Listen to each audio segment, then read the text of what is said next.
but during my research hours, I went through some of this as well. Gonna try finishing this stream. So much going on. 1 second.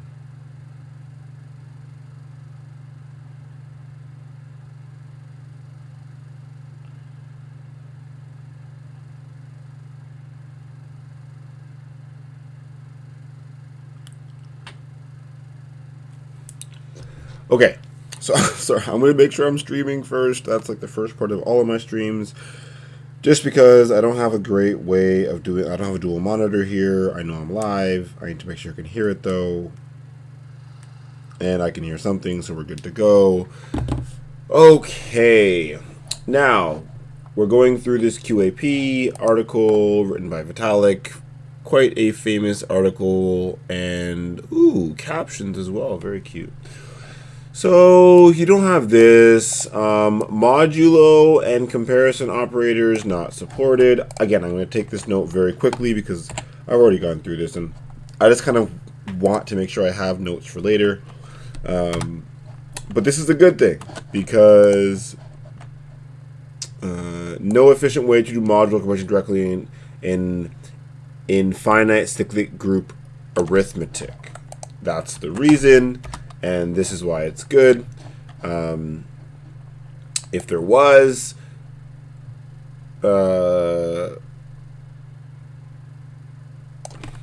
whoops. If there was, okay. We're keeping it simple for now. I'll come back. I'll add things and show. I always say that and then I do it right away. But I just get like bothered seeing things not be organized. You can extend the language to module comparisons. Oh yeah, I do want to put that here as well.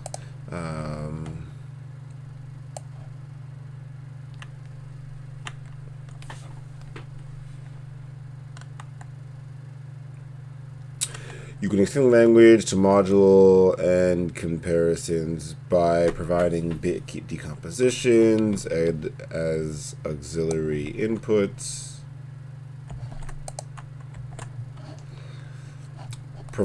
Proving correctness of these decompositions, doing the math in binary circuits. In Final Fantasy, doing equality checks is also doable. A little bit easier.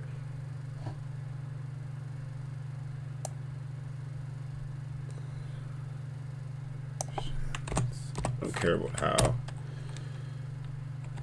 Just, it's possible. We can extend the language for conditionals by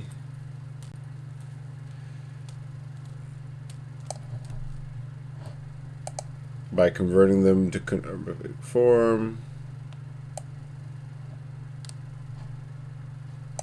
I don't need the whole example, but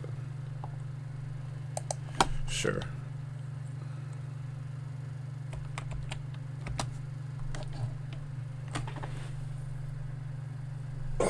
Hurts. I'm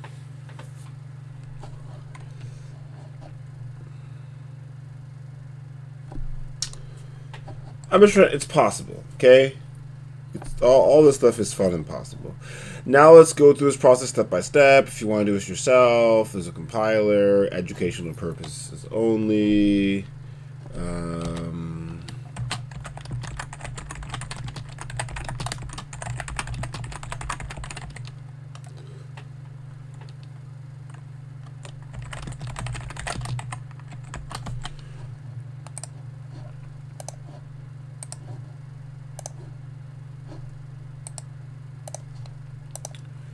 It's pretty fun to look through this, actually.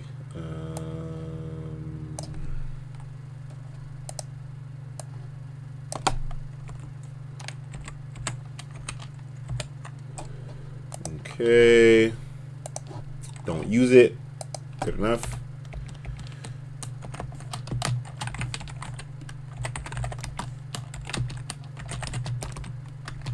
The first step is a flattening procedure where we convert the original code, which may contain arbitrarily complex statements and expressions, into a sequence of statements that are of two forms, x equals y, where x can be a variable or a number, and x equals, okay, where all these things are possible.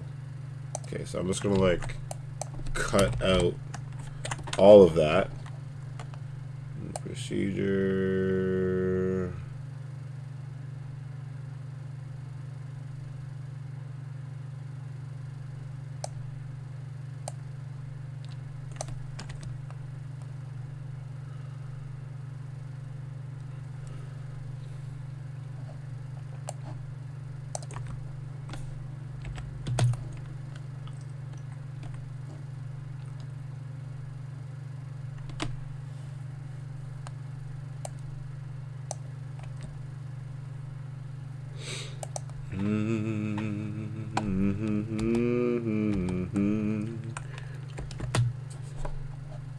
Where OP can be all these wonderful things.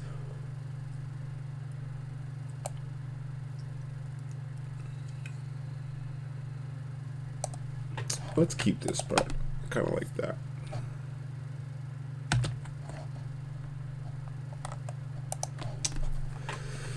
You could think of each of these statements as being kind of like the logic gates in a circuit. The result, the flattening process for the above code is as follows. Even here, the code is so far from what I'm looking for, but still relatively straightforward. I wonder if when I copy this, no, that's not what I wanted to do.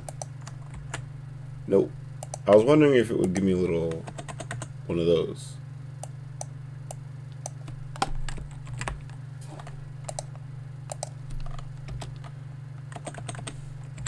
Why are you like this? Why are you like? So it is py Python? Okay, so it is Python code. So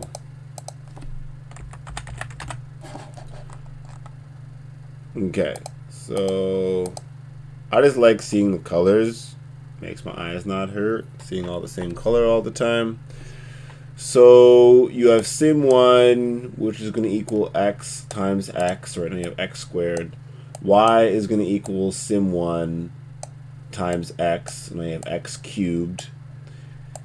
For sim, well, yeah. Sim2 is going to equal y plus x, which y is x cubed. So y cubed plus x. And out is going to equal sim2 plus 5. So sim2, which is x cubed plus x, plus 5. Yeah, it's all right there, which is the same as what was there before. So that's flattening. Gates to R1 CS. So it's pretty straightforward when you kind of go through it step by step, but it can be difficult in the beginning. Now we convert this into something called a rank 1 constraint system. And R1CS is a sequence of groups of 3 vectors. And, well, okay, I'm just going to be like, blah. And then that's going to bother me, isn't it? It's a sequence of groups, 3 vectors. And the solution to the vector is, okay, that to me answers like the entire thing. And then the only confusion I really get is this picture. And so you know me, I always love when the first thing you see is the picture so that you can try and just understand it on your own. So let's do our little screenshot.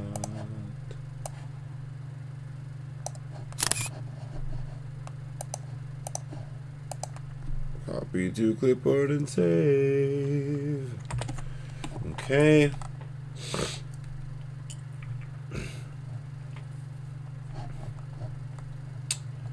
And then obviously to actually explain what's happening. Okay, well here I can actually give an example because there's no like figure AB whatever kind of thing here. Oh, sorry. Where dot represents the dot product. Oops. Yes. Okay. And then this is kind of like the dot product. So if we zip together all these, this kind of is so. For example, this is a satisfied R1CS. So let's just call it that. And then we can just explain. But instead of having just one constraint, we're going to have many constraints. One for each logic gate. So we're going to have many constraints, one for each logic gate. There is a standard way of converting a logic gate into into a ABC, into a triple, depending on what the operation is, and whether the arguments are variables or numbers. The length of each vector is equal to the total number of variables in the system, including a dummy variable 1 at the first index representing the number 1, the input variables, the dummy variable out representing the output, and then all of the intermediate variables sim1 and sim2 above. The vectors are generally going to be very sparse, only filling in the slots corresponding to the variables that are affected by some particular logic gate. First, so this part's quite important. I mean, if you're gonna have me write it out like this, I still want to do it like this. And then the solution vector will consist of assignments for all of these variables in that order. Now we'll give the ABC triple for the first gate. So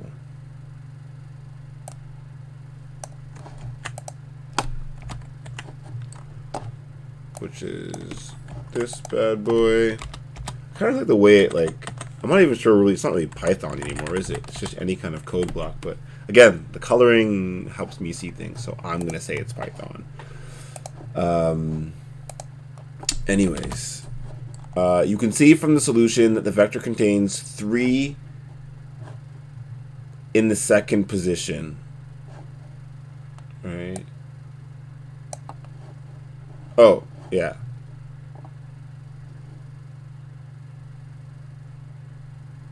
And 4, 9 in the 4th position. So this part confused me at the beginning, and then I understood it, but then I got confused again because I read it this morning, and then I got confused again. So let me just go through it and write out all the gates, and then take notes and yada yada yada. So let's just put a 1 here to keep it simple. So this is the ABC triple for the first gate. And you can see from the solution vector contains 3 in the second position and 9 in the 4th position. Then regardless of the rest of the contents of the solution vector, because A times B, the dot product check will boil down to 3 times 3 is 9. So this times this. So it will pass. If the solution vector has 3 in the second and 9 in the 4th, the check will also pass. Oh yeah, this is the part, sorry. The purpose for this first check is to that was the part I was looking for. Sorry. Got confused twice in one day over the exact same part. So that's the only part that was really that important there. So, the second gate, we have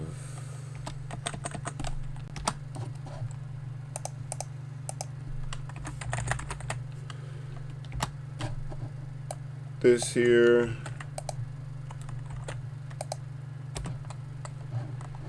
Okay, in a similar style, to pick the first dot product check, here we're checking that sim. Oh yes, because the gates are here. Gate 1, gate 2, gate 3, gate 4. That's what I was getting confused again. Always happens to me. So you're checking this gate and this gate, I guess, because you want, like, I guess B and C, I think? Pretty sure. Okay, let's keep going though, and it kind of all makes sense when it's laid out. The problem is, yeah, anyways. Oops.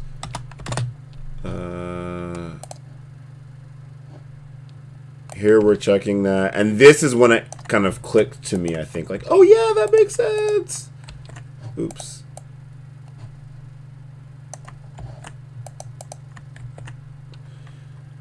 Oh, sorry.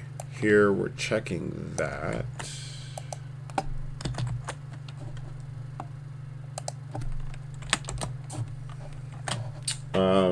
So yeah, so this is the second gate, and maybe I should write them down, actually, so, because for me, this is what helped me understand. So, like, right, and then the second gate, the third gate,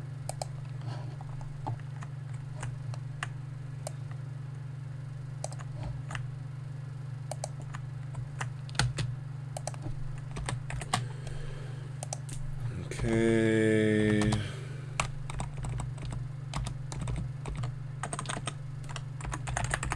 And that's the last gate, right? The fourth one.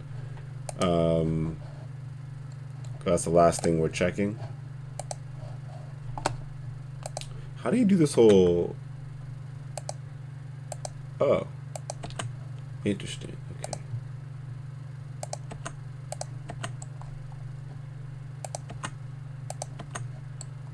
Okay, so that's the first gate.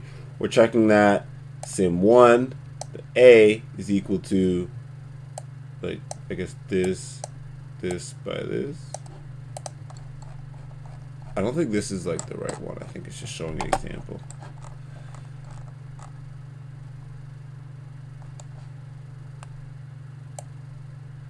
Symlink 1, which is 1, 2, 3, 4. So that's C, okay, is equal to X times X. Oh, A times B. There you go. X times X. Simple enough. See, it's easier when you see them side by side. Here, we're checking that Y, which is in the 1, 2, 3, 4, 5th slot, here is equal to Symlink 1 here times X. Perfect. That makes sense. Here, we're checking that. Okay, let's see what that should look like. So now it all of a sudden hopefully seems very straightforward. Whoops.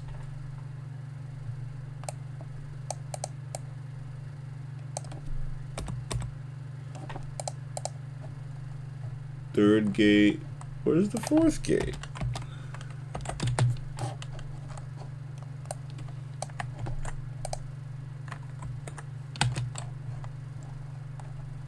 There we go. Sorry. Oops. Stopped halfway through.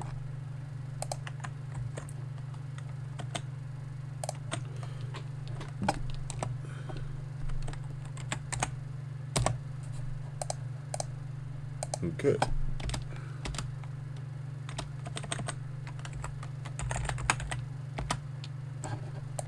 Fourth gate. Beauty. Third gate. Beauty. And what are we checking here?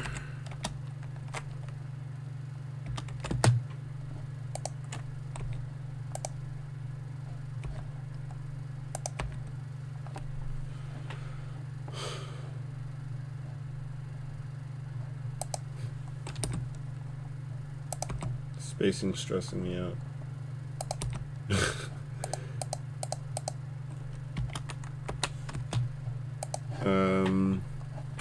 Okay, second gate was straightforward. Here the pattern is somewhat different.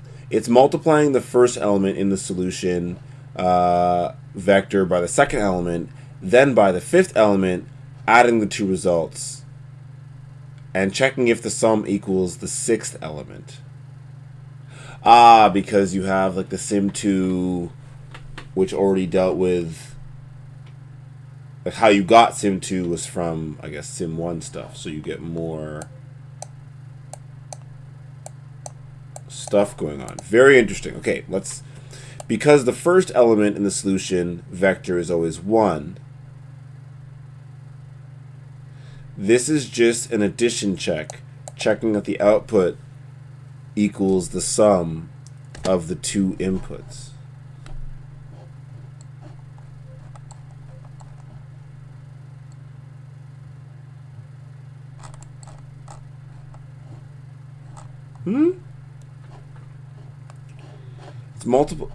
It's multiplying.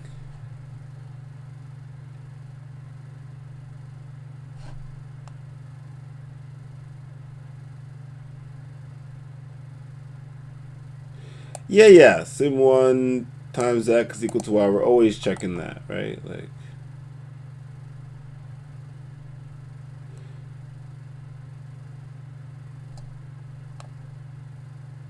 so sim 1 x and x, sim 1 y and x. Third gate is sim 1 y and x, and it's different because it's multiplying the first element in the solution vector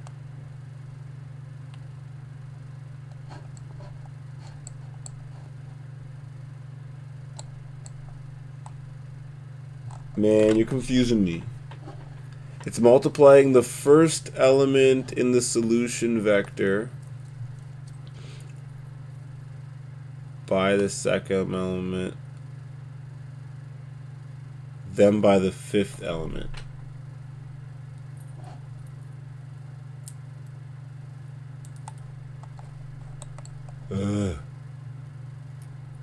It's the first element in the solution vector. Isn't the solution vector just C? So confused. Yeah, this one's confusing the crap out of me. And here we're evaluating the last check. The output should equal sim2 plus 5. The dot product check works by taking the sixth element in the solution vector. 1, 2, 3, 4, 5, 6.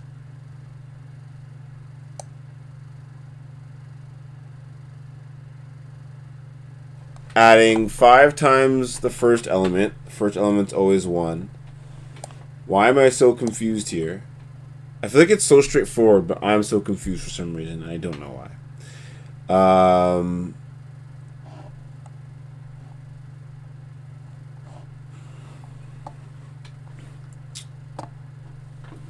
Let me just write this out.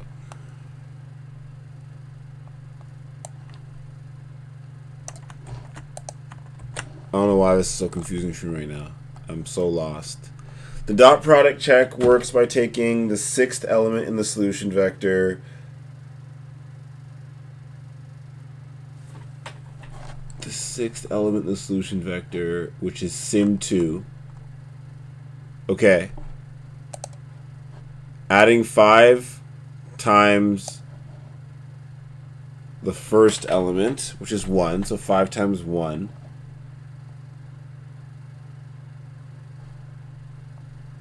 Oh, okay. 5 times the first element.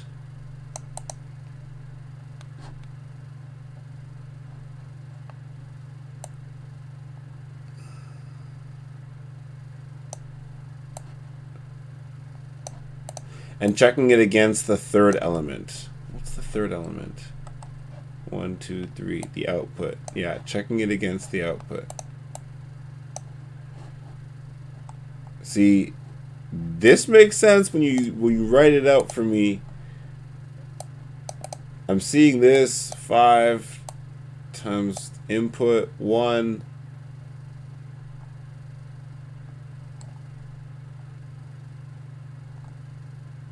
But wouldn't this also be 1? Oh, 5 times 1. The output from C. And then sim2 from A. Man, this is supposed to be like, isn't this like a beginner article or something? Like basics? Okay, third. So the reason this one that was confusing me, because you were multiplying the first element in the solution vector. By the second element and then by the fifth element. So this is the first element by the second and then the fifth, I think. Adding the two results. Oh, shoot. And checking that it equals the sixth element. You're multiplying the first element by the second element, then by the fifth element, and adding the two results.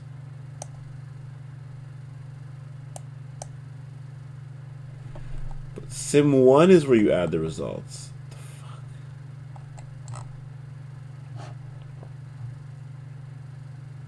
Because the first element in the solution is always 1.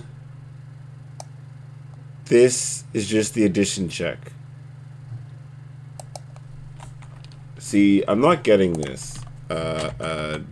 Addition check. Checking that all output equals the sum of the two inputs.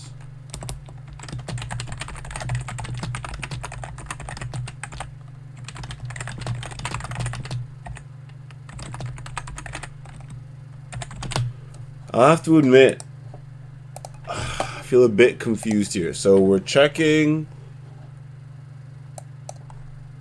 It's just making me feel like the output vector is B.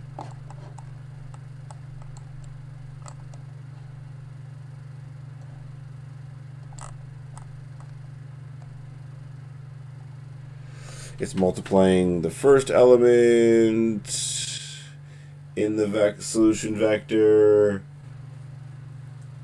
by the second element and then by the fifth element. Oh, yeah. The first element, oh gosh, by the second element. Okay, that's simple enough. And then by the fifth element, 1, 2, 3, 4, 5. What? You lie. I'm dumb. I wasn't even paying attention. I don't know what I was looking at. I think I was looking at this for some reason. Yeah. Oh, gosh. I need to focus. I'm getting tired, I think. That's why I was confused. This is what I'm looking at. Okay. Anyways. And looking at this obviously clears up everything. So, it's multiplying the first element, and adding the result, and checking if the sum is equal, which is straightforward.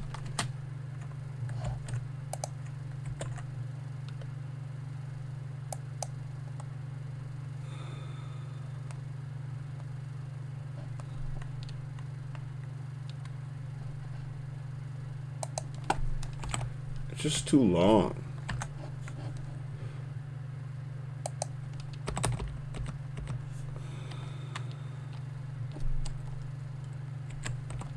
Multiplying the first and by the second, and then by the fifth.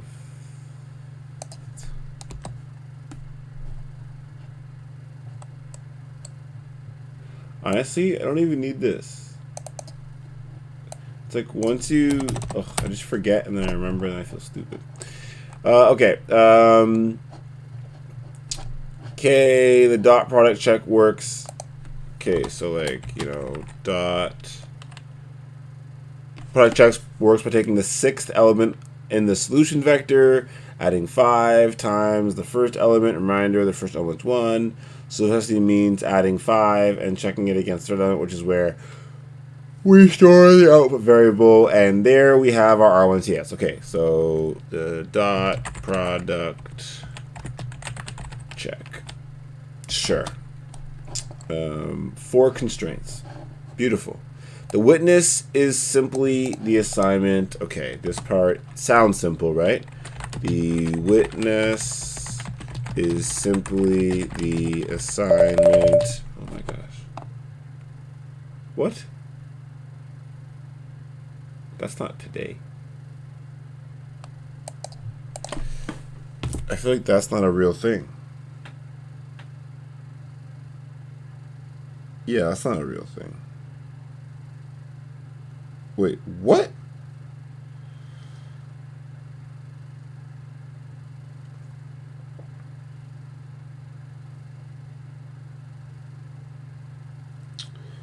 Man, I have too many messages on my phone. It needs to stop. Okay. Here is sitting. What is it simply as saying?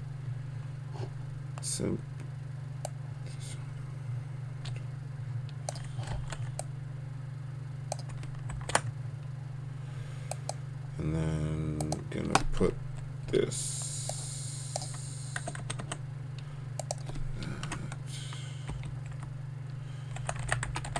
Sure. Yeah, let's just keep it like that.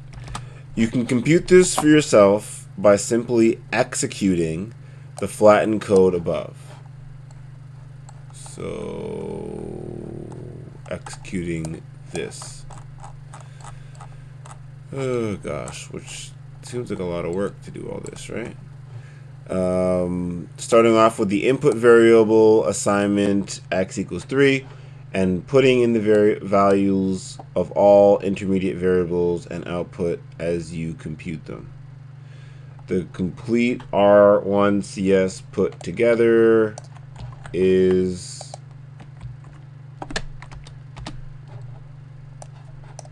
this wonderful code block here. This is the confusing part too, right? Because, anyways. Oh, butt nugget.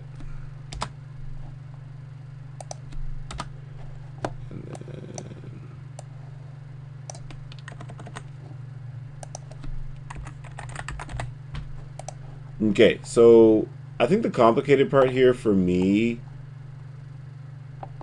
is that okay, you just have like that's the first one, that's the second constraint, that's the third constraint, that's the fourth constraint, and then it kind of shows how you can put them all together.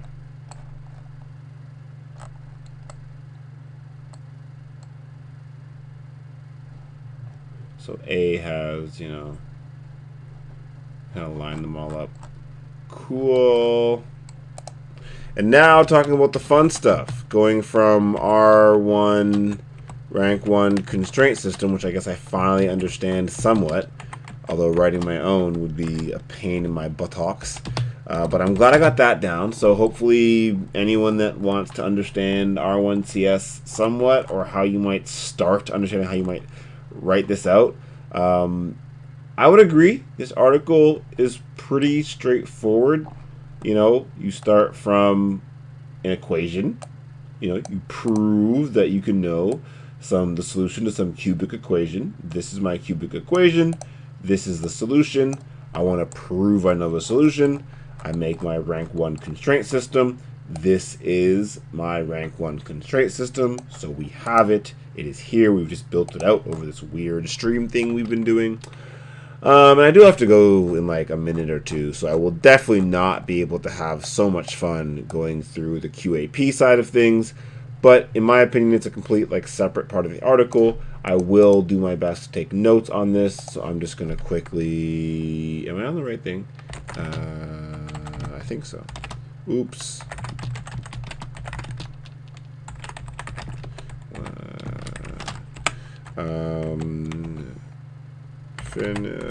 Completed notes for R1 CS. Still need to complete QAP. But I'll do that like tomorrow or whatever, like no big deal. Oh, shoot nuggets. And then eventually, I guess later on today, maybe right now if I guess I have time. I'm glad I remembered. So week 2, for Tuesday. I did kind of get through this.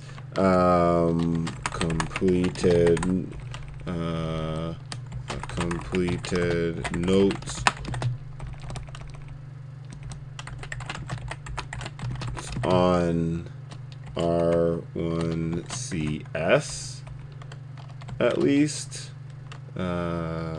Still to do QAP side of things. And then it should be relatively straightforward to what? Come here. Ugh, fine, I can actually push it. I don't actually have to push it.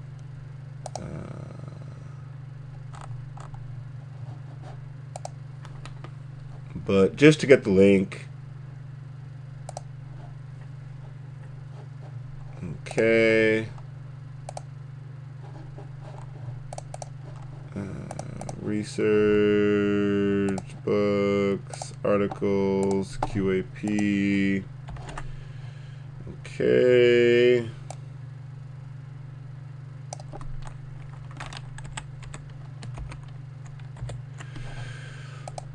Rust for gaming, I did not go through it whatsoever. Wednesday I am doing Coursera on the plane. What else got done today? Honestly, not much.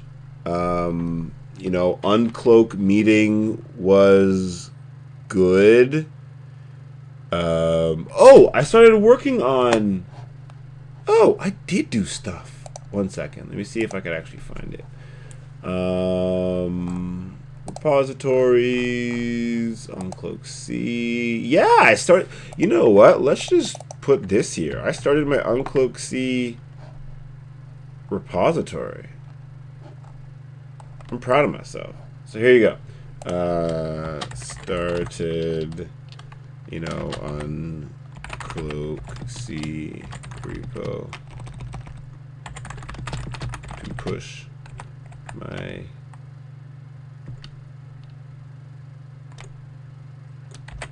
notes to. Okay. That's relatively straightforward enough. And I focused on, you know, if you view the code, crypto engineering, I focused on this. It's not done. It's a lot of work I need to put into it, but it's getting there, I think. So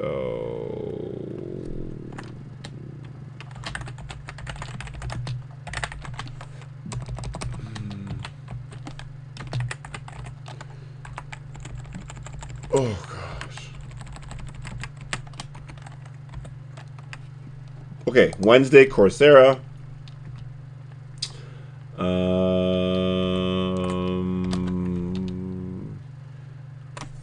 I don't like not actually just talking about what it actually is.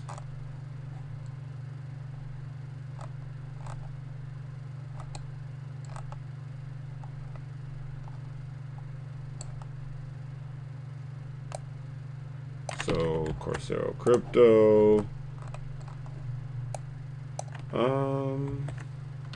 I think I'm at a point where I just kind of want to like go through, like just finish chapter 2. Not really taking notes. I want to like spend Wednesday, like there's only like 6 or 7 chapters. So I just want to like, you know, spend the day, you know, going through lectures and checking for understanding, just to go through it quickly. I'm going to be traveling, and so kind of like it makes a lot of sense for that, in my opinion. The whole Rust 2D gaming, don't think it's going to happen. Thor actually posted some awesome like Rust specific like learning material links, which I mean, if Rust gave them as suggestions, then it means other people in the Uncloak Discord might also be doing these things. And so let's see what I'm going to start with. Honestly, let's just...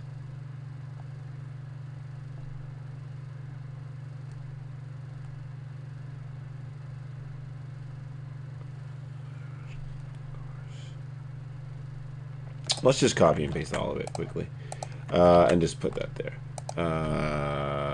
Actually, that's going to bother me. So let's do this. And then do this.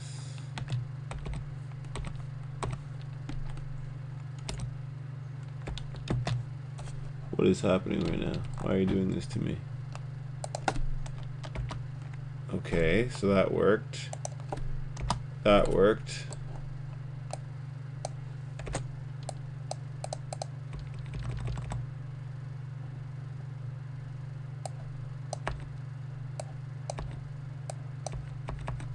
Okay.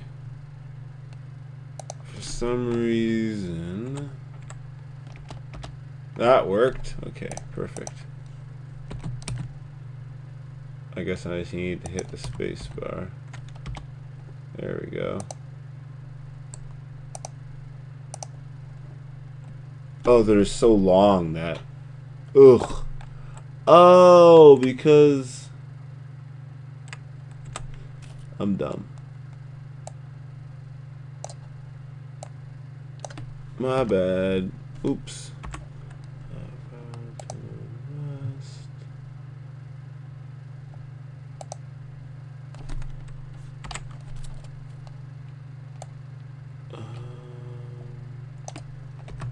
Okay. No, I do not want to open that up right now.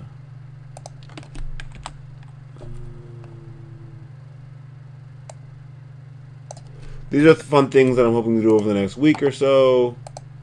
Have fun repos for.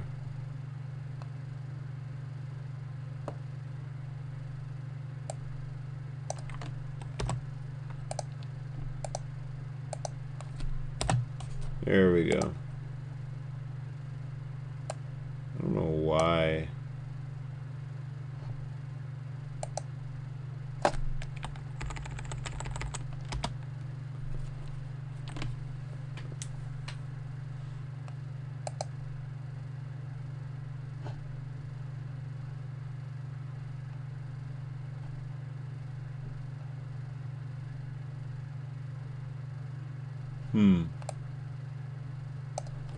There you go.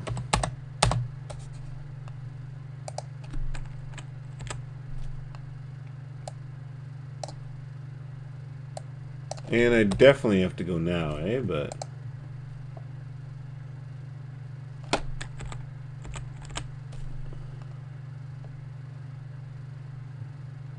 yeah, good enough. Actually, okay, one day. Why? I have no clue what just happened. 2.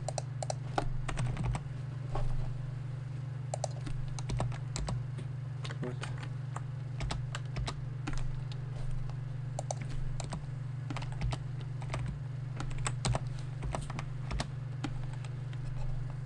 Okay.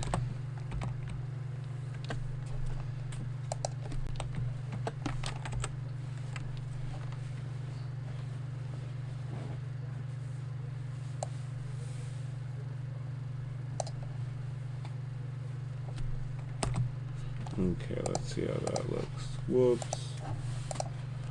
Not terrible. Okay, let's just save that too.